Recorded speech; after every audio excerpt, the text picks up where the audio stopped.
Shalom Jemaat SGS. Selamat datang di YouTube Sola Gracia Solo. Apa kabar semuanya? Saya percaya saudara dalam keadaan baik dan sukacita. Jangan lupa say hi dulu buat semua orang yang udah gabung di live chat room kita. Buat teman kamu, keluarga, dan sahabat kamu yang belum gabung, masih ada beberapa menit nih buat kita telepon dan WhatsApp. Ayo buruan gabung. Nah, saya ada beberapa informasi nih untuk ibadah online umum di hari Minggu jam 7 pagi dan di hari yang sama akan diadakan ibadah Kids online jam 9 pagi di YouTube, radio, dan Spotify. Buat jemaat yang ingin persembahan, jemaat bisa transfer melalui BCA, OVO, atau GoPay. Silakan melihat informasi lebih lanjut di layar kaca Anda. Dan jangan lupa follow Instagram kita di @solagraciasolo untuk memantau aktivitas kita. Saya Visual dan selamat ibadah, enjoy the service, and God bless you.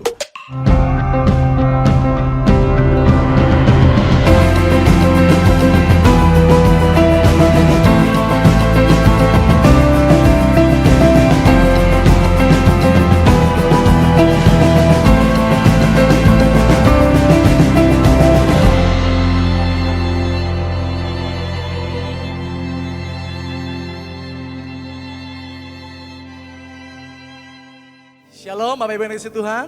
Shalom. Haleluya. Kita bersyukur bahwa pagi hari ini Tuhan ada bersama kita. Saya undang kita bangkit berdiri sama-sama. Kita mau nyembah Tuhan, kita menaikkan, memuji dan memuliakan Tuhan.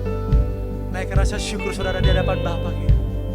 Banyak yang terjadi dalam hidup kita, tetapi penyertaan Tuhan dan rencana Tuhan itu yang terbaik bagi kita. Amin.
Setiamu di dalam hidupku, ku bersyukur,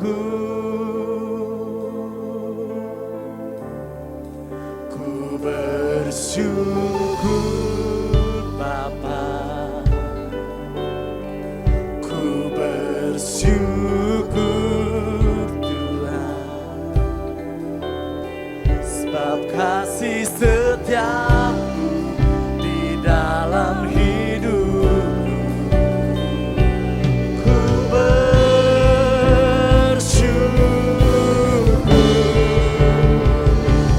Tuhan. Kami bersyukur Tuhan, setiap rencana-Mu indah bagi setiap kami.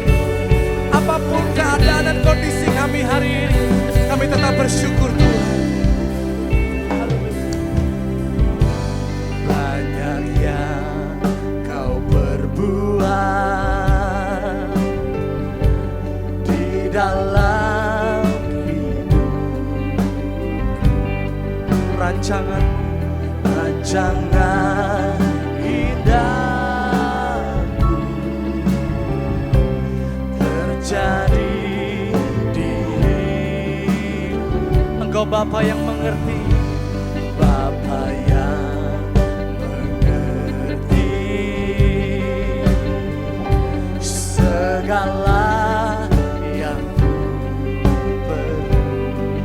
amin. Kasih-Mu sempurna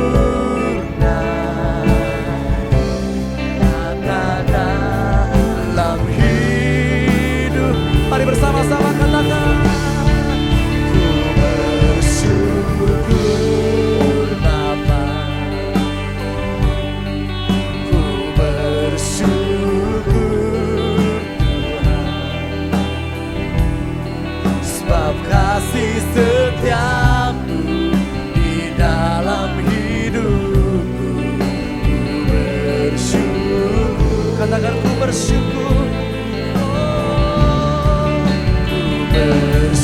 bersyukur Bapa, Amin. ku bersyukur Tuhan, sebab kasih setiamu di dalam hidupku. Ku bersyukur, Mari katakan bersama lebih lagi. Ku bersyukur, bersyukur. Bapa, Oh, ku bersyukur. ku bersyukur Haleluya. sebab kasih setiamu di dalam hidupku. Ku bersyukur, Katakan bersama, ku bersyukur. ku bersyukur Bapa, Amin. ku bersyukur buat kasih setiamu di dalam hidupku. Ku bersyukur Tuhan. Kami percaya dan bersyukur kepadamu Tuhan. Tidak ada yang lembah kelam sekalipun yang akan menghancurkan kami. Tetap kami bersyukur Tuhan. Oh, ku bersyukur. Haleluya.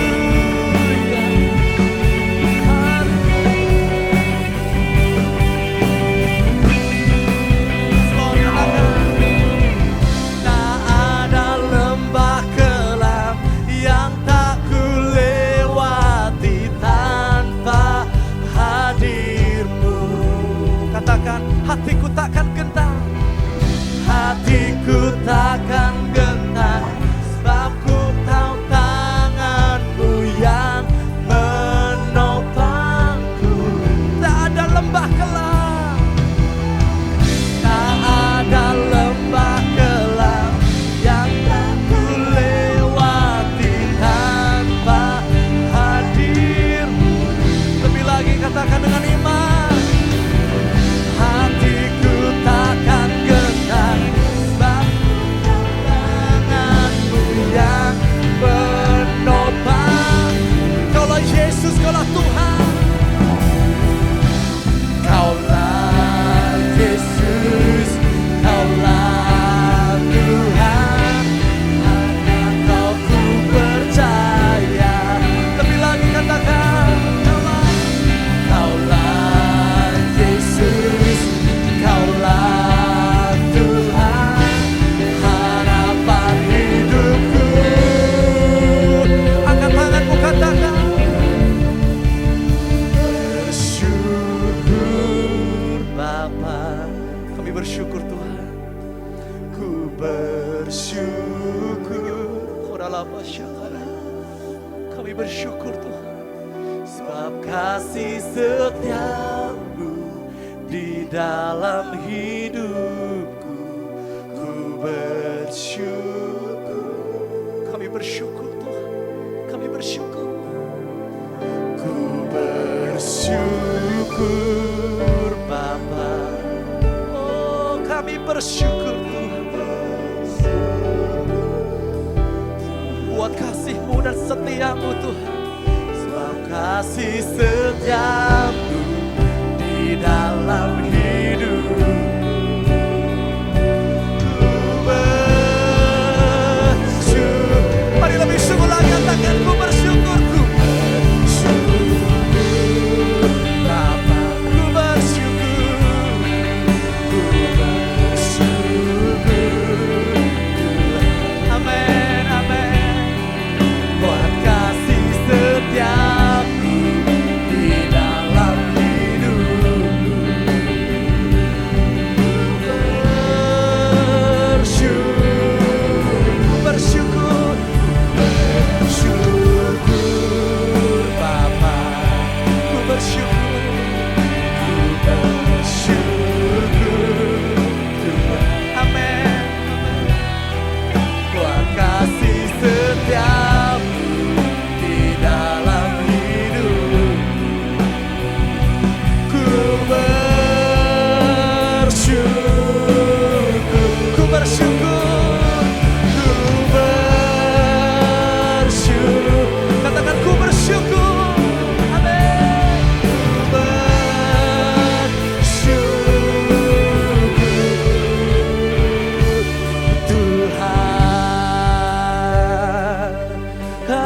bersyukur Tuhan. Oh, kami bersyukur. Ku bersyukur buat kasih setiamu Tuhan, buat kasih setiamu. Oh, haleluya. Mari naikkan setiap syukur saudara hari ini. Tuhan bisa membuat segala sesuatu yang ajaib terjadi dalam hidup kita, yang tidak mungkin terjadi dalam hidup kita. Tuhan hanya minta tuh engkau bersyukur kepada Tuhan dengan setiap hatimu. Haleluya. Oh, kami bersyukur Tuhan. Kami bersyukur buat kasih-Mu. Kami bersyukur. Haleluya.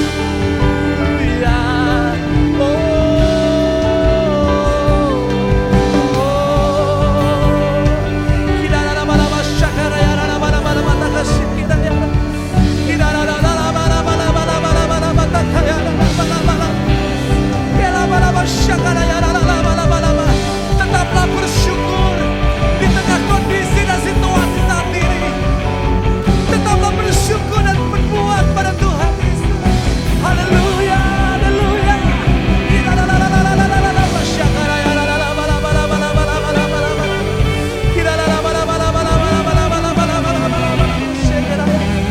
Haleluya, haleluya.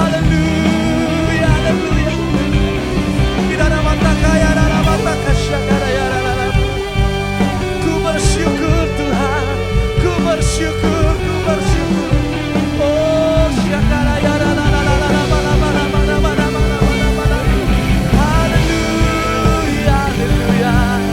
Kurana masyakara ya la la la la la.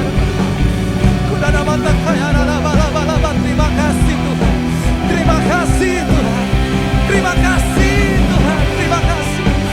Semua kena anugerah-Mu, sholat kasih kami ada hari ini. Kami menikmati hadirat-Mu, semua kena anugerah-Mu.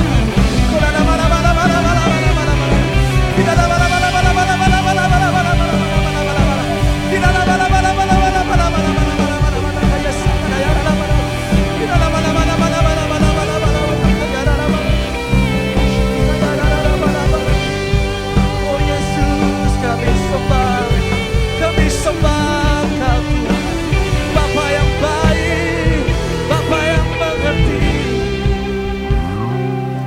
Kurana masyakana ya la masyakana, kina mataka ya la masyakana, kura mataka shikina ya la, kina namataka ya la. Kalau bukan Tuhan yang membuat segala sesuatu indah, tidak mungkin terjadi seperti ini Bapa. Kurana malaba syakana ya la la la la. Kurana masyikina ya la la la. Kalau bukan Tuhan tidak bisa. Penyertaan-Mu sempurna atas kami. Kurana masyikina la la la. Kurana masyikina. Kina mataka ya la la. Kina makataka ya la la. Terima kasih. Kurana mata kashikile kera ya la pashaka. Cikina maya la bas. Amin.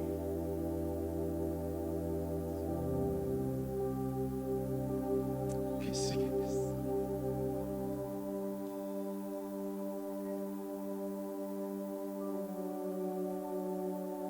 Kishikina pashaka.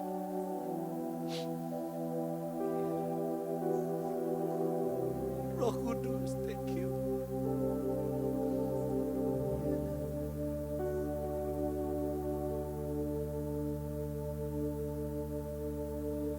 Ku yakin Kau hadir di sini. Amin. Ku rasakan kuasa yang tak terbatas. Ku yakin Kau nyata di sini. Tuhan memberi kemenangan. Kemenangan terjadi di sini. angkat suaramu katakan, ku yakin kau hadir di sini. Ku rasakan kuasa yang tak terbatas. Ku yakin kau nyata di sini. Kemenangan terjadi di sini. Dengan iman katakan, ku yakin kau hadir di sini. Ku rasakan kuasa yang tak terbatas. Ku yakin kau nyata di sini. Kemenangan terjadi. Lebih syukur lagi jemaat Tuhan, katakan bersama-sama.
Kami bersyukur buat anugerah-Mu bagi kami. Kami percaya Tuhan, kami mengalami kemenangan demi kemenangan, bahkan lebih dari pemenang Tuhan. Terima kasih buat anugerah-Mu, terima kasih buat penyertaan-Mu dan kasih setia-Mu. Terpujilah nama-Mu hari ini Tuhan, sampai selama-lamanya. Hanya nama Tuhan yang ditinggikan, hanya nama Tuhan yang diagungkan. Dalam nama Yesus kami berdoa dan kami mengucap syukur. Mari bersama-sama katakan amin. Sekali lagi berikan tepuk tangan kemuliaan bagi Tuhan kita yang dahsyat. Amin. Saudara percaya bahwa kita adalah orang-orang yang menang. Amin. Haleluya. Bahkan kita lebih dari orang yang menang. Mari bersuka cita.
gerejanya.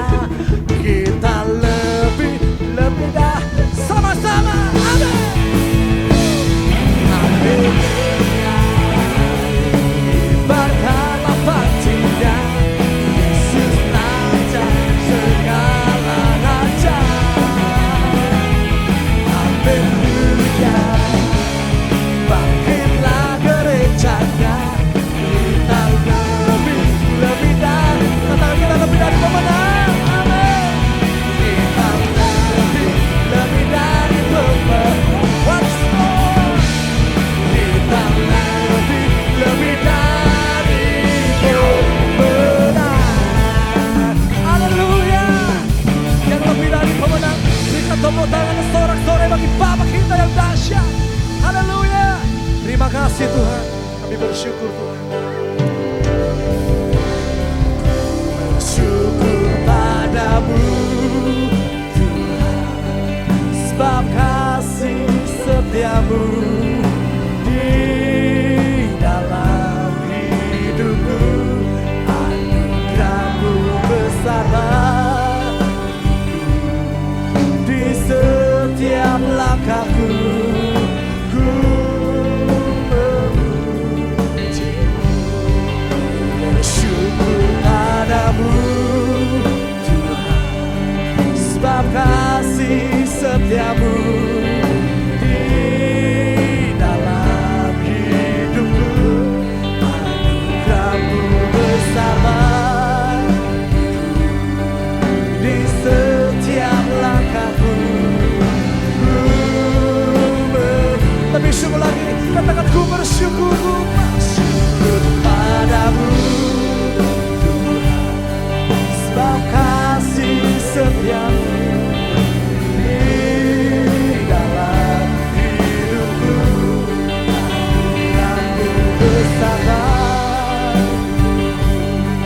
di setiap langkahku. Ku memuji. Sekali lagi, lebih sungguh-sungguh katakan dan angkat tangan kita bersama-sama. Bersyukur padamu Tuhan, sebab kasih setiamu. Terima kasih Tuhan. Terima kasih Tuhan. Terima kasih.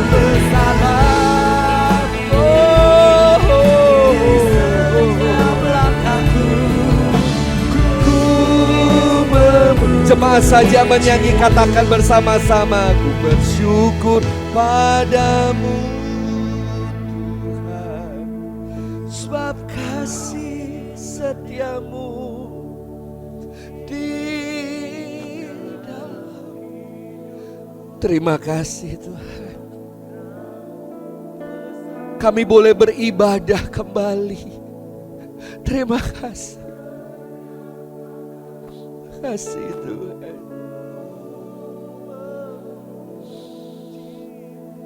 Kami memuji-Mu, ku memuji-Mu,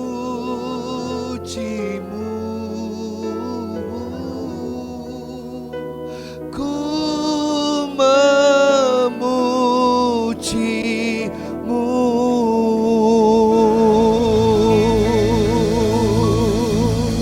Haleluya. Terima kasih Tuhan. Terima kasih. Tak habis-habisnya kami mengucap syukur buat kebaikan-Mu. Tak ada henti-hentinya kalau kami menghitung satu demi satu kebaikan Tuhan.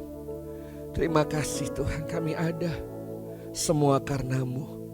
Dan diberkati ibadah kami di hari ini, maupun teman-teman yang masih ada di rumah streaming, semua siapapun kami, biar kasih Allah menyentuh kami, dan biar perbuatan-perbuatan yang ajaib boleh hadir di tengah-tengah kami, dan kami merasakan kemuliaan-Mu, kekuatan-Mu, dan kasih persaudaraan yang sudah lama kami tidak merasakannya. Biar kami merasakan kembali lewat ibadah-ibadah kami hari ini mungkin mendatang dan minggu-minggu mendatang. Makin kuat kami dalam kasih anugerah Tuhan. Diberkati dan kami siap menjadi tanah yang subur untuk Tuhan hadir pada hari ini. Dalam nama Tuhan Yesus kami sudah berdoa. Haleluya. Amin, amin. Jangan duduk dulu yang ada di mana? Di gereja. Sekarang udah lama kita gak ketemu. Boleh lihat kanan, muka, belakang. Boleh pakai tangan, tidak berjabatan tangan, lambaikan saja. Ya, apa kabar semuanya? Wow, yang sudah boleh tepuk tangan buat kita semuanya. Luar biasa ya. Silakan duduk Bapak Ibu. Wow, terima kasih ya, terima kasih. Saya terharu sekali ibadah pertama kali di hari ini karena sudah lama ini kita rindukan bersama-sama ya, amin ya. Mungkin pertanyaannya cuma satu, celana kita masih muat enggak ya yang ke gereja? Itu yang pertama. Yang kedua, kita cari sepatu yang ke gereja di mana? Karena mungkin udah lama enggak kepake begitu ya. Senang sekali menyapa Bapak Ibu yang ada di gereja dan juga Bapak Ibu yang mungkin belum ke gereja, yang masih ada di rumah, khususnya untuk ya usia emas ya dan anak-anak. Kita berikan semangat buat usia emas kita ya, Kakung, Putri, semangat luar biasa ya. Terima kasih walaupun tidak hadir tetapi kami menyapa Bapak Ibu Saudara yang ada di rumah ya. Salam kami semuanya. Nanti satu kali kita pasti akan bertemu kembali ya di dalam ibadah normal kembali ya. Nah, hari ini masih dalam tema growing process. Kita mau belajar satu tema, yaitu hidup adalah proses pembelajaran ya. Boleh katakan pembelajaran, 1, 2, 3. Pembelajaran. Kita lahir, kita harus belajar menyesuaikan diri, beradaptasi dengan banyak hal. Kita bertumbuh, kita belajar berkata-kata, kita belajar berjalan, kita belajar berlari, kita banyak belajar. Sampai kita sekolah pun kita terus belajar. Sampai kita menikah pun kita belajar. Sampai kita punya anak pun kita belajar. Kita yang sudah sampai seperti ini ya, saya pun sama istri masih terus belajar dalam pelayanan, di dalam kehidupan pernikahan, dalam apa saja ya. Jadi hidup adalah proses pembelajaran untuk perbaikan diri. Makanya teruslah untuk belajar, untuk menjadi yang baik, menjadi yang lebih baik, dan menjadi yang terbaik. Jangan cuma puas menjadi orang yang baik, tapi puaslah saudara naik level menjadi lebih baik. Puaslah kalau kita menjadi lebih baik ya. Nah, mari kita baca di 1 Korintus 10 ayat 11 Bapak Ibu. Dikatakan begini, ini terjemahan firman Allah yang hidup. Saya suka sekali terjemahan ini. Semua ini menimpa mereka, maksudnya bangsa Israel, menjadi contoh bagi kita sebagai pelajaran dan peringatan, supaya kita jangan melakukan hal-hal yang demikian. Semua ini dituliskan supaya kita dapat membacanya dan menarik pelajaran. Ada 2 kata yang diulang di situ. 1 kata yang diulang 2 kali, yaitu pelajaran. Hendaknya kita mau belajar dan menarik pelajaran dari perjalanan bangsa Israel ini, daripadanya sampai menjelang akhir zaman. Mari kita belajar perjalanan Israel. Jadi perjalanan kehidupan Israel itu seperti itulah perjalanan kita ya. Kita udah pernah bahas 42 transit, tapi hari ini kita tidak akan mengupas itu. Cuma ini yang saya mau share, perjalanan hidup itu pembelajaran. Bahkan apa yang saudara hidupi hari ini menjadi pelajaran buat anak, cucu, dan teman-teman kita yang lain. Yang setuju katakan amin. Betul enggak ya? Nah, pembelajaran adalah proses interaksi peserta didik dengan pendidik. Ini definisinya. Ada proses di dalamnya. Di mana sumber belajar dan lingkungan itu diberikan untuk target mencapai kemajuan. Itulah proses pembelajaran. Pembelajaran bukan sekedar guru sama anak. Enggak sekedar itu. Tapi ada sumber belajar situasi lingkungan. Nah, itu proses pembelajaran. Kalau di kelas itu proses belajar. Tapi kalau udah keluar kelas ada praktikum, melakukan bersama-sama, ada lingkungan, ada kerja bersama-sama, baru itu proses pembelajaran terjadi. Saya tahu bahwa proses pembelajaran itu enggak gampang, tidak mudah, butuh waktu, butuh tenaga, sampai kita kadang-kadang sakit. Tetapi lebih parah jika kita tidak mau belajar. Saya ulangi statement ini, proses pembelajaran memang enggak gampang. Tetapi lebih parah jika kita justru tidak mau belajar. Ya. Jadi orang yang on, jadi orang yang bodoh itu setengah mati susahnya. Ya. Mari kita mau belajar, apalagi kalau di SGS. Kita diajar di tempat ini untuk bersama-sama punya hati murid, ya, murid. Bahkan visi kita tertera sekali, menjadi murid, bukan menjadi jemaat, menjadi murid. Itu udah harga mati buat SGS. Mari kita menjadi murid, ya. Nah, mari kita belajar satu proses pembelajaran dari guru agung kita yang bernama Tuhan Yesus. Bagaimana proses pembelajaran yang Yesus tawarkan kepada murid-muridnya. Sehingga murid-muridnya yang 12 ini tiba-tiba menjadi orang-orang yang hebat pada akhirnya. Oke? Siap ya, siapkan catatan saudara dan mari kita belajar. Saya akan share mulai di Matius pasal 4.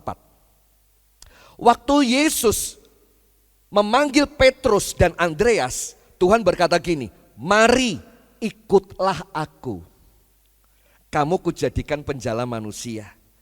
Lalu pada saat Yesus memilih Matius, satu istilah yang dipakai juga sama. Ikutlah aku. Ya. Itu ada di Matius 9 ayat 9. Saya tunjukkan sekarang waktu Yesus memilih Lewi di Markus 2 ayat 14. Kemudian ia berjalan lewat di situ, ia melihat Lewi anak Alfeus duduk di rumah cukai, lalu ia berkata kepadanya, ikutlah aku. Ya, maka berdirilah Lewi mengikuti dia. Yohanes 1 ayat 41, ini Filipus diajak untuk jadi murid. Maka keesokan harinya Yesus memutuskan untuk berangkat ke Galilea. Ia bertemu dengan Filipus dan berkata kepadanya, ikutlah aku. Jadi idenya pemuritan proses yang Yesus tawarkan, pembelajaran yang Yesus tawarkan, enggak ada yang lain. Mengikut Yesus. Mengikut Yesus itu apa? Ya, mengikut Yesus itu ini Bapak Ibu definisinya. Tinggal bersama Yesus, memperhatikan sang guru, belajar menyesuaikan diri sampai akhirnya serupa sama sang guru. Itu artinya mengikut Yesus. Mengikut Yesus itu bukan sekedar ibadah hari Minggu, ikut komsel, GF atau apa, enggak. Tapi sampai kita tinggal sama Yesus, memperhatikan sang Yesus dan menyesuaikan kehidupan kita sampai kehidupannya Yesus pindah dalam diri kita. Kalau khotbah, ngajar, itu transfer knowledge Bapak Ibu, transfer ilmu, pikiran kita. Tapi kalau tumpang tangan itu transfer spirit dan roh. Tapi kalau mau transfer kehidupan, gak ada jalan yang lain selain tinggal bersama. Ya, katakan tinggal bersama. 1, 2, 3, tinggal bersama. Tidak ada cara lain untuk kita bertumbuh kecuali menjadi murid yang tinggal bersama. Nah, itulah murid yang sejati. Makanya kekristenan itu hanya dicatat cuma 3 kali di Alkitab. Sementara kata murid itu berulang kali diulang-ulang di sana sini. Ada 269. Nah, mari kita belajar apa itu seorang murid. Seorang murid pasti mau belajar, betul gak? Saya cepat aja karena materi ini pernah kita singgung. Murid, M itu artinya mendengar atau mencatat, merenungkan dan melakukan. Mempelajari kembali. U itu artinya usaha, ada kerajinan, ada ketaatan dan ada ketekunan. Lalu S itu menjadi serupa dengan gurunya. I-nya ada kata interest di situ. Ada kata semangat, ada kata-kata ada kata-kata semangat untuk belajar dan terus dan belajar untuk punya punya ketertarikan terhadap apa yang sedang mau dia geluti. Lalu yang D, kedisiplinan. Murid gak bisa lepas dari 5 ini. Begitu kita 5 ini hilangkan salah satu, gak disiplin, masalah juga. Kita gak ada usaha, juga sama juga. Kita tidak serupa dengan gurunya, juga sama aja, nggak ada tujuan yang dicapai. Ini yang Yesus tawarkan kepada saya dan Bapak Ibu Saudara sekalian. Mari ikutlah aku. Ikut dalam arti Yesus ingin mendemonstrasikan kasihnya kepada sesama. Yesus ingin mendemonstrasikan kuasanya. Oh kayak gini toh kalau menyembuhkan. Oh kayak gini toh kalau ngusir setan. Gak lagi dengan papan tulis, tolong dicatat ya. Bahasa asli iblis itu ini. Cara mengusir setan dan syaitan, tuyul dan jin kayak gini. 1, 2, 3. Enggak seperti itu. Diajak mereka ke Gadara, ketemu sama orang gila yang kerasukan, ribuan setan ada di sana. Langsung lihat. Makanya apa yang dilihat lebih kuat daripada apa yang dikatakan. Kalau kita baca pendidikan orang Ibrani, orang Israel, masa perjanjian lama, mari kita buka dokumennya. Ulangan 6 ayat yang ke-7. Ulangan 6 ayat yang ke-7. Haruslah engkau mengajarkannya berulang-ulang kepada anakmu. Dan membicarakannya apabila engkau duduk di rumah. Apabila engkau sedang dalam perjalanan. Apabila engkau sedang berbaring. Apabila engkau sedang bangun. Lihat itu. Pola pembelajarannya waktu di rumah, waktu di jalan, waktu berbaring, dan waktu duduk. Tempat duduk yang paling enak mengajar adalah meja makan. Betul gak? Itu paling enak, kita ngobrol sama anak, ngobrol sama teman, kita bisa tukar pikiran ada di sana. Nah, ini pola ini yang ditarik oleh Yesus dan Yesus hidupi. Mengajar murid-muridnya dengan proses pembelajaran berbaring bersama, bangun bersama, jalan bersama, dan mengajar 12. Enggak banyak-banyak. 12 murid itu yang diajar. Nah, Ulangan 6 ayat ke-7, kata mengajar itu dipakai kata sinantam. Itu bahasa Ibrani. Sinantam itu dari akar kata sanan, yang artinya mengasah atau menajamkan. Nah, kata ini dipakai sebagai simbol yang menggambarkan kegiatan yang dilakukan berulang-ulang seperti orang mengasah sesuatu untuk tujuan menajamkan. Ini ada benda cukup tajam. Kalau Bapak Ibu mau mengasah, cukupkah sekali? Hah? Enggak ya? Berapa kali? Berkali-kali kan gitu kan. Sudah selesai? Dibalik jangan lupa. Sisi-sisinya berikutnya. Betul enggak? Pedang itu kayak bermata dua. Kalau saya cuma ngasah saudara, sementara saya enggak diasah, saya tumpul dalam hidup saya. Jadi saya pastikan apa yang saya beritakan, apa yang saya sampaikan, saya lebih dulu pengen diberkati. Dan makanya saya excited, semangat sekali kalau memberitakan firman, karena saya diberkati. Ini gak mungkin sekali Bapak Ibu, berkali-kali, berulang-ulang, dengan tujuan apa? Tajam. Tujuannya seperti itu. Jadi kalau saudara sedang diasah, itu dalam rangka ranah, Tuhan sedang menajamkan kehidupan saudara. Pisau yang tajam gak perlu pakai tenaga. Pengkhotbah ngomong seperti itu. Tapi kalau itu tumpul, kita butuh tenaga yang kuat untuk memotong daging atau sesuatu yang harus kita potong. Saya mau share tentang pembelajaran orang Israel. Kenapa Yesus memakai metode ini? Pembelajaran sistem Israel itu menggunakan hafrutah. Coba boleh katakan hafrutah. 1, 2, 3. Hafrutah. Apa itu hafrutah? Dari kata hafre yang artinya teman, artinya persahabatan atau persekutuan yang membangun. Saya ulangi, hafrutah itu artinya persekutuan yang membangun. Makanya kalau persekutuan yang membangun semakin kecil, daya bangunnya itu semakin luar biasa. Ya, saya mau tunjukkan beberapa gambar ya. Ini hafrutah. Saudara lihat situasi kelasnya, boleh klik? Itu gambarnya tuh, kayak gini ya. Gak ada duduk mejanya di depan rapi semuanya, anak-anaknya lihat, gak ada. Selalu mereka berdua-dua atau bertiga-tiga. Klik berikutnya. Ini gambar berikutnya. Mereka menciptakan suasana namanya Midras Beit. Apa itu Midras Beit? Suasana diskusi debat rame memenuhi ruangan daripada kelas. Itu mereka kalau ibadah, kalau belajar loh, proses pembelajaran. Kita tuh hening. Pelinting gitu langsung tahu gitu ya. Tapi mereka tuh rame bukan karena gurunya nggak ada, rame belajarin. Itu yang mereka kerjakan. Coba lihat gambar berikutnya. Dua orang berhadapan. Berikutnya ada wanita berhadapan juga.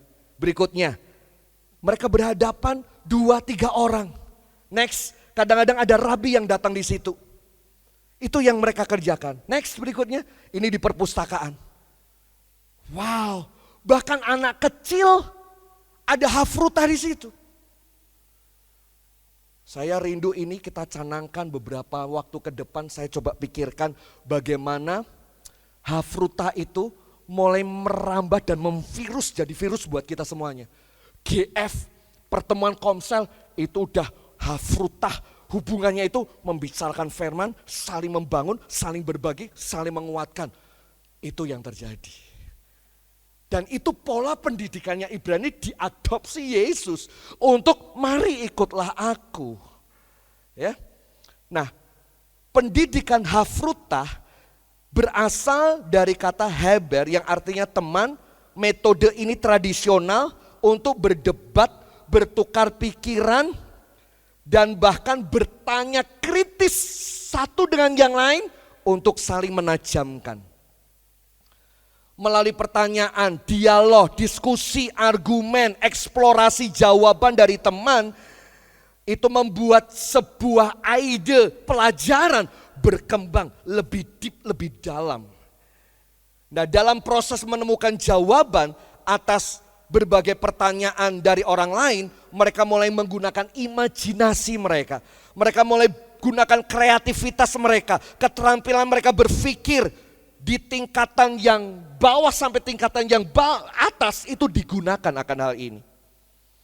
Ada satu klip hafrutah yang saya mau tunjukkan kepada saudara. Kita lihat suasananya kayak apa ya. Silakan dari teman-teman boleh kita lihat bersama-sama. Ya.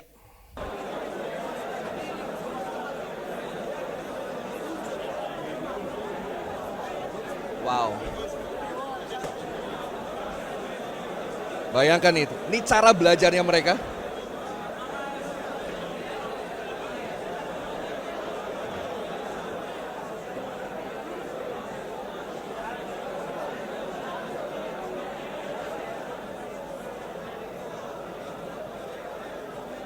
Kakak senior bisa mengajarkan, lihat cara ngomongnya, antusias, interest begitu ya Bapak Ibu ya. Oke, cukup. Saya pengen kayak begini, ibadah selesai, jangan pulang dulu, 5 menit kita hafrutah ya. 2 orang, 3 orang. Wow, nomor 1 tadi aku diberkati, wow, ya haleluya. Sini teriak haleluya, sana teriak puji Tuhan, sana tiba-tiba kelepasan sesuatu. Itu yang terjadi di pembelajaran mereka, cara mereka. Saya mau tanya, ada yang ngantuk enggak? Ada yang ngantuk enggak? Enggak ada, karena rame semua. Kalau ada yang ngantuk, nggak ada partner di depannya ngajak ngomong, ngajak debat, ngajak berpikir, ngajak berimajinasi. Saya kira nggak mungkin. Nah, mari kita lihat pola Alkitab sekarang pendidikan pemuritan orang Yahudi. Mari kita lihat. Ada lingkaran besar, itu jemaat umum. Lalu dibagi-bagi, namanya hafrutah gitu. Nangkep ya Bapak Ibu ya. Hafruta itu 2-3 orang. Sekali lagi 2-3 orang. Untuk diajak ngobrol, saling menajamkan, saling berpikir lebih tajam.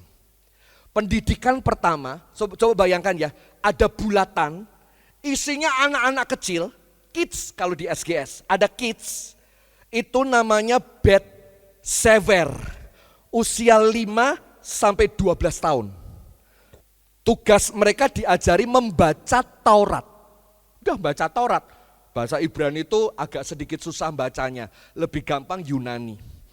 Karena Yunani lebih kekinian, lebih masuk ke dunia perjanjian baru. Kalau perjanjian lama itu lama banget, bahkan huruf-hurufnya itu banyak huruf matinya. Nah 5-12 tahun harus bisa membaca Taurat. 12 tahun.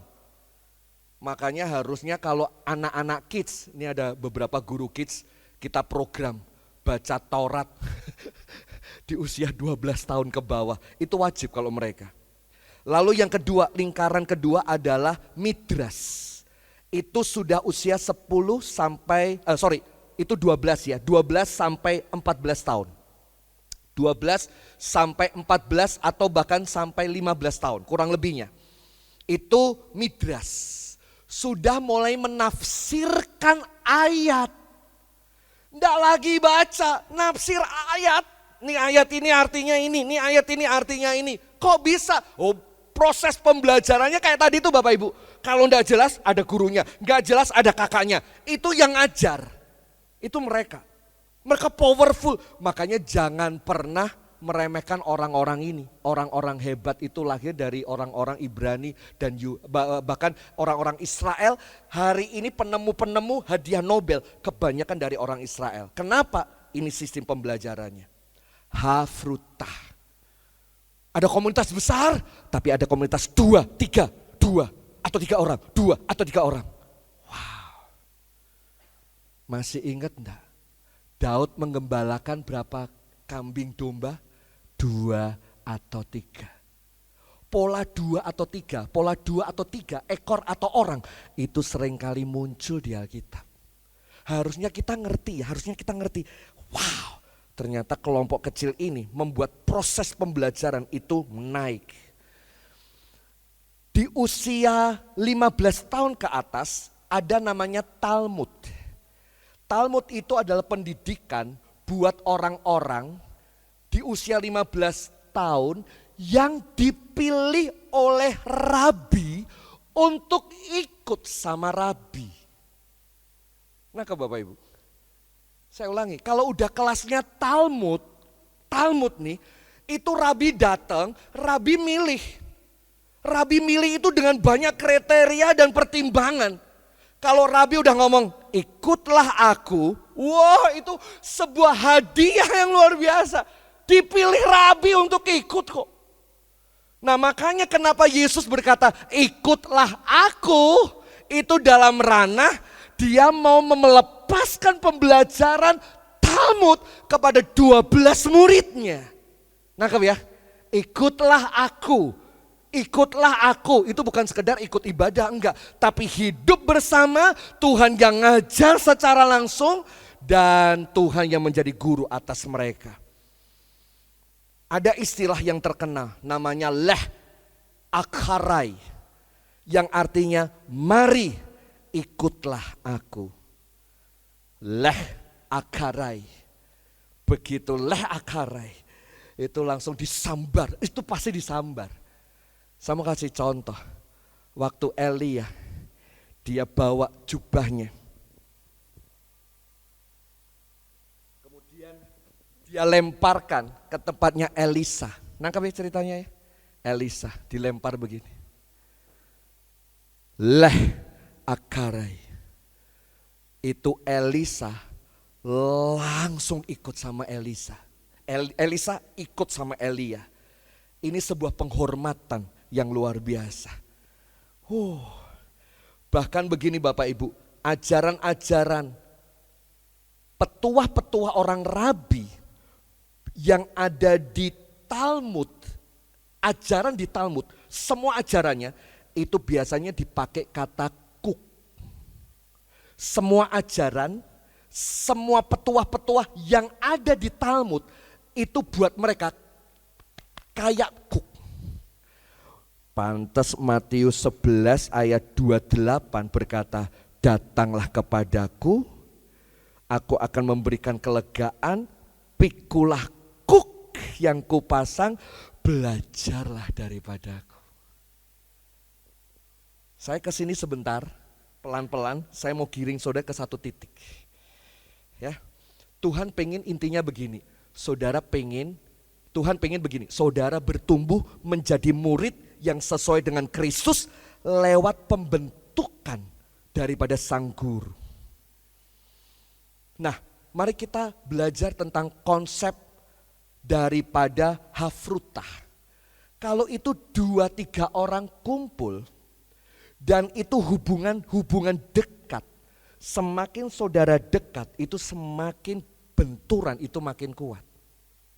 Dan ternyata itulah alat pembentukan Tuhan yang hebat. Mari kita buka Amsal 27 ayat 17. Saya masuk ke poin sekarang. Besi menajamkan besi. Orang menajamkan sesama. Mari kita baca. 1, 2, 3 mulai. Besi menajamkan besi. Orang menajamkan sesama. Yesus ngerti kalau itu cuma ribuan orang, gak akan terjadi proses pembelajaran. Nangkap ya? Butuh kelompok lebih kecil, 12 orang untuk saling membentuk satu dengan yang lain. Butuh bahkan lebih kecil, Yakobus, Petrus, dan Yohanes. Lebih kecil 3 orang lagi untuk saling menguatkan dan saling membentuk. Kenapa? Besi menajamkan besi. Saya mau kesini sebentar, ada 3 rahasia dari besi menajamkan besi. 1, besi digosok akan semakin tajam. Itu pasti. 2, yang bisa menajamkan besi adalah besi. Betul? Filosofi yang ketiga, hanya berdekatan, bersentuhan, bukan bersenggolan, tapi asahan begini mengakibatkan ini tajam. Kita mau tajam, tapi kita menghindari orang-orang sekitar kita. Enggak mungkin kita bisa tajam dan serupa dengan Kristus. Nangkep Bapak Ibu? Kenapa Yesus pilih sesederhana ini loh? 2-3 orang berkumpul dalam komunitas. Untuk apa? Kita tajam. Gitu. Kita hanya bisa tajam, menjadi lebih sabar kalau ada orang-orang di sekitar kita yang mungkin mengecewakan kita. Betul enggak? Oh saya sabar kok Pak sama kucing saya. Wow. Enggak, kita tuh tajam karena besi menajamkan besi. Coba lihat gambar itu. Saya minta 2 orang bisa maju ke depan, saya mau kasih peragaan. Siapa? Dia sama, ya Brian boleh maju ke depan, saya kasih contoh ya. Saya kasih contoh. Saya pakai ini dulu. Oke, berhadapan. Sini, agak sini. Oke. Ini Brian, ini Dias. Besi menajamkan besi. Bagaimana cara menajamkan? Hah? Ini nih. Cara menajamkan begini. Maju lagi. Belum tajam. Nangkap ya? Habis ini besi menajamkan besi. Kita saling menajamkan. Biar ini juga tajam. Tapi jangan lupa, harus ada pandai besinya yang pegang. Nangkep? Kalau ini, wah itu gelut namanya. Berkelahi, tetap harus ada tangan. Oh, tunggu dulu. Dia udah enggak kuat. Oke, dah. Saya akan ngobati dia dulu ya, kamu tunggu di situ. Kamu sabar. Roh Kudus dikirim tuh. Ingat firman Tuhan. Semua mendatangkan kebaikan. Dia ngomong kayak gitu itu bukan nyerang kamu. Lihat, dia itu baik loh sebetulnya buat kamu. Roh Kudus memberikan pengajaran, terus akhirnya rekonsiliasi terjadi. Enggak sakit hati, tapi bertumbuh dalam kasih. Nangkep? Ini kekristenan. Mau bertumbuh ya berdekatan. Lah kalau berjauhan, gimana saudara mau tajam? Agak sana. Sampai Bonolo ya. Oke, cukup. Kalau berjauhan kayak begini, bagaimana kita bisa gosokkan satu dengan yang lain? Bersyukur suami saudara, istri saudara kadang-kadang pukul kita dalam ranah untuk kita makin tajam, Pak, Bu. Kadang kita memang tidak tajam di situ, kalau ada yang menajamkan bersyukur saja. Ini pola yang Tuhan ajarkan. Oke, terima kasih ya. Boleh tepuk tangan buat teman-teman kita. Jadi begini Bapak Ibu. Kristus membangun kamu lewat saya. Kristus membangun saya lewat kamu. Dan ini misinya. Kristus membangun orang lain melalui kita bersama. Bersyukurlah. Kami itu kalau dalam penetua dan diaken kadang-kadang ada keputusan-keputusan. Kadang-kadang ya panas. Beda pendapat, panas kadang-kadang. Tapi itu dalam ranah menajamkan, habis itu bubar. Enggak, kami bertumbuh di situ. Oh ya bagus ya. Enggak perlu diresponi dengan negatif. Termasuk dalam pekerjaan, dalam keluarga. Ini besi, menajamkan besi. Saya punya quotes yang bagus buat saudara. Murid Kristus harus mencari sparring partner agar makin tajam dan bukan mencari sofa untuk kau tidur dan nyaman. Temukan sparring partner saudara agar saudara bisa berkelahi dan menghasilkan sesuatu yang dahsyat. Di Misna bahkan dikatakan begini. Orang yang duduk sendiri, belajar Torah sendiri akan bego. Saya tidak tahu terjemahannya bego, tapi itu terjemahannya mereka ngomong seperti itu. Bahkan dia berkata, oh hafruta, oh matuta. Berikanlah hafruta kepada kami. Kalau enggak kami mati. Itu bayang orang Israel loh.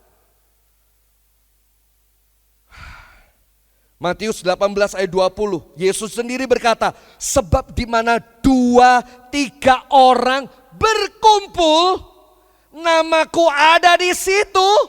Pegang, saling menajamkan, Tuhan yang pegang.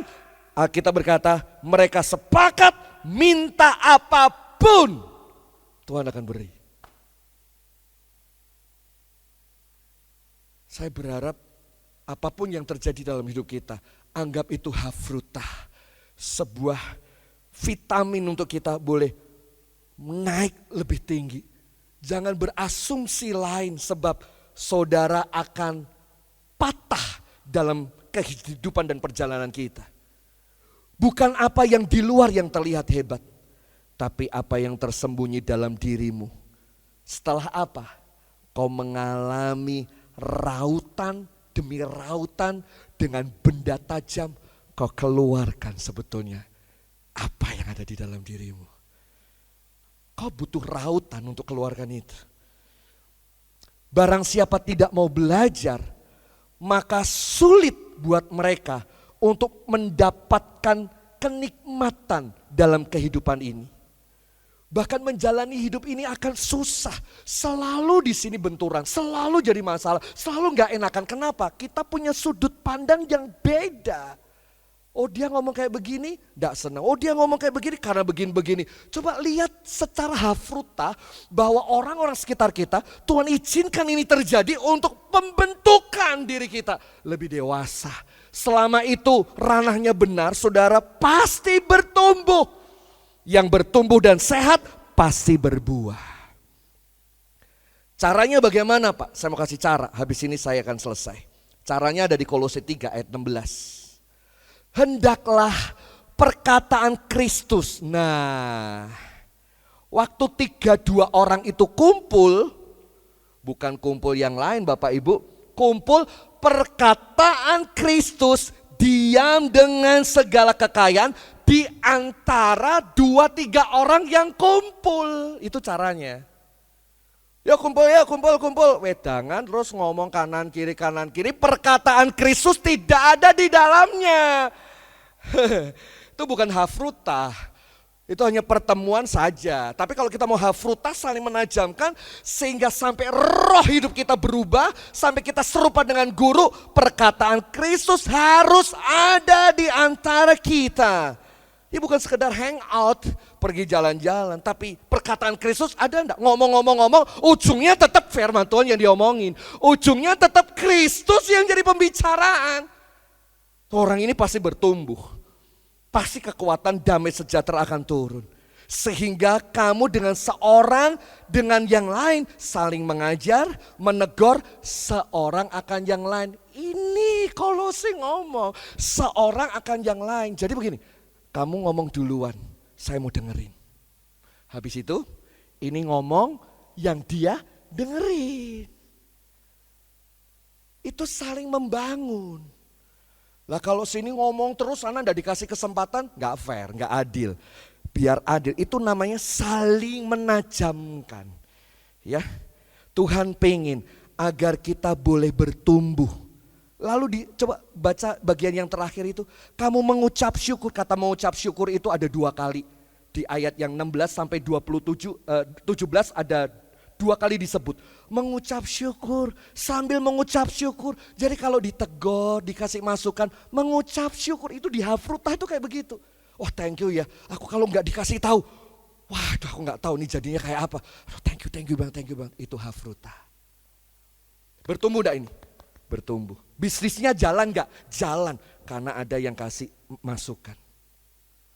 Masakanmu tuh kurang sedikit menggigit. Terima itu sebagai masukan buat kita. Tuhan pengen agar kita menjadi murid yang mengikut dari jejak langkah Yesus yang ada di muka bumi ini ya. Saya mau tutup dengan sebuah cerita. Satu burung yang cukup terkenal ya. Saudara tahu burung yang ada di sebelah dia yang ada di sini. Ini yang sering kali muncul di film-film. Raja dari semua burung.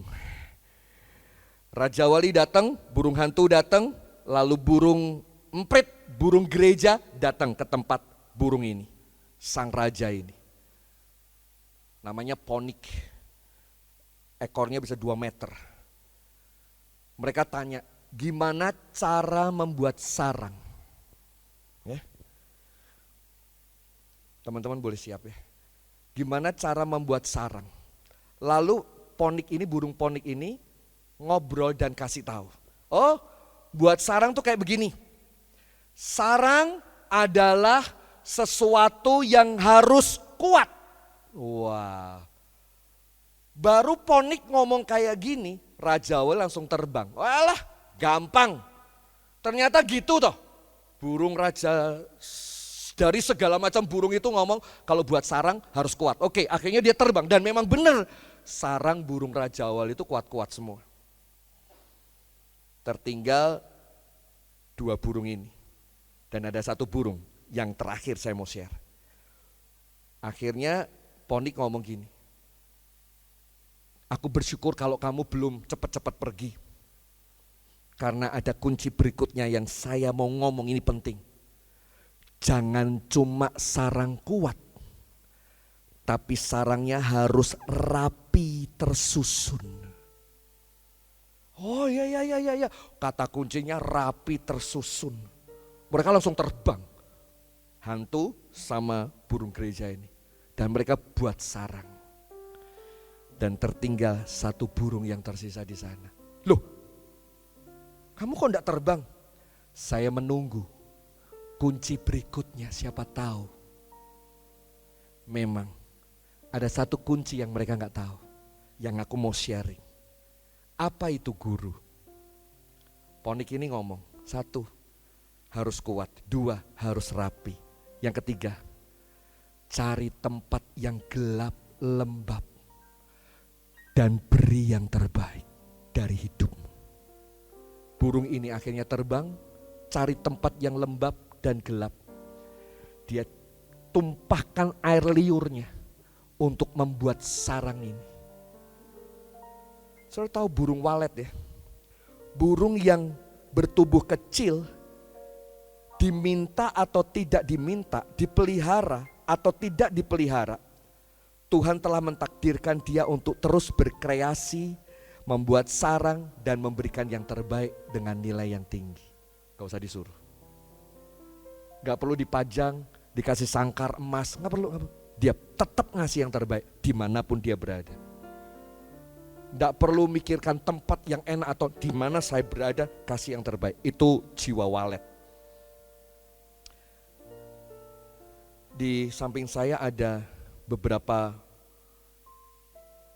sarang burung walet. Yang ini yang biasa. Yang ini yang biasa Bapak Ibu. Harganya murah. Harganya murah. Kayak begini nih. Ya. Murah sekali. Apalagi kalau udah remukan. Tapi yang ini yang the best quality. Ini yang the best quality. Masih ada bentuknya seperti ini. Dan ini ada di atas. Dan ini sudah dibersihkan. Tadi pagi saya tanya sama seorang pengelola sarang burung walet. 1 kilo sekarang tembus berapa? Suruh tahu harganya? Fantastis. 1 kilo nih, 18 sampai 20 juta. 1 kilo, sudah bersih. Seperti ini udah bersih. Satu gini ya berapa? 200.000 kali. Kalau dihitung dari gram ini cuma ya paling 10 gram kalau nggak salah. Wow, harganya tinggi. Kenapa? Walet harganya tinggi? Karena dia mau belajar dan diajar. Bahkan memberi apa yang dia punya. Ya, soalnya boleh Google di internet aja deh. Coba lihat burung walet membuat. Itu liurnya dibuat begini, kanan kiri, kanan kiri, kanan kiri. Dan akhirnya jadi sarang burung yang seperti ini. Wow. Mari belajarlah dalam hidup ini. Pelajaran yang paling susah adalah pelajaran kehidupan. Karena tidak ada habisnya. Betul atau tidak? SD wisuda. S1 ada habisnya. Tapi sekolah hidup ini bersama Roh Kudus enggak ada habisnya. Karena Roh Kudus pengen saudara serupa dengan Kristus. Stop learning, stop leading. Jangan tolak didikan dan ajaran. Karena semua adalah proses sebuah pembelajaran untuk kita dewasa serupa dengan Kristus. Bersyukur karena suamimu, bersyukur karena istri, bersyukur anak-anak, bersyukur karena kau punya orang tua. Karena lewat orang tua pembentukan besi makin ditajamkan. Bersyukur teman-teman sekantor mulai punya cara pandang yang berbeda di new normal ini. Dengan semangat yang baru tentunya. Ya, selamat belajar dalam kehidupan era yang baru. Tuhan Yesus memberkati kita semua. Saya undang kita bangkit berdiri bersama-sama. Kita menyanyi Ku Mau Sepertimu Yesus. Amin, amin. Ku mau sepertimu Yesus, disempurnakan selalu dalam segenap jalanku, memuliakan namamu. Ku mau sepertimu Yesus. Ku mau sepertimu Yesus. Sempurnakan kami Tuhan. Sempurnakan kami menjadi murid yang terus bertumbuh dewasa dan mau belajar akan pribadi Sang Guru Agung kami. Makasih Tuhan, makasih Tuhan. Makasih. Taruh tangan kirimu di dada dan tanganmu kau angkat sebagai tanda. Tuhan, genggam tanganku Tuhan. Dalam pembentukan, pembelajaran demi pembelajaran. Biar kami tetap kuat. Dalam keluarga, dalam pelayanan. Kami punya sudut-sudut pandang yang baru.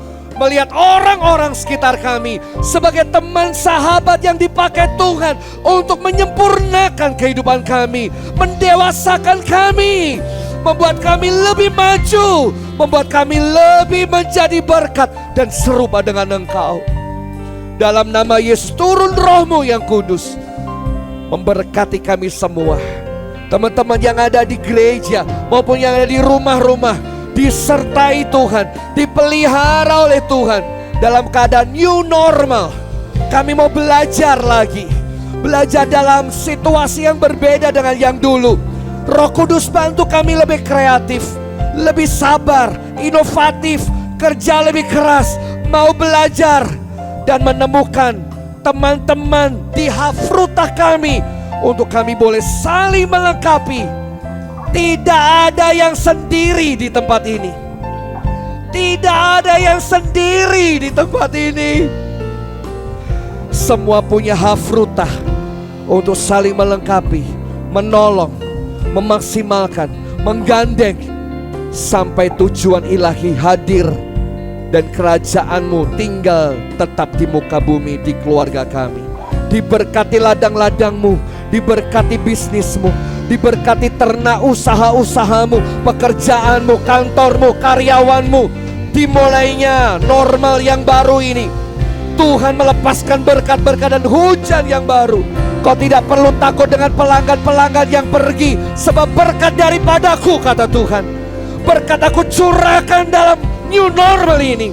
Jangan takut beribadah, jangan takut bersosial, tetap jaga kesehatan, jaga protokoler, menjaga kehidupan ini dengan pembelajaran-pembelajaran, sehingga dimanapun kita berada, kita tetap bisa beraktivitas karena Tuhan menyertai hidupmu.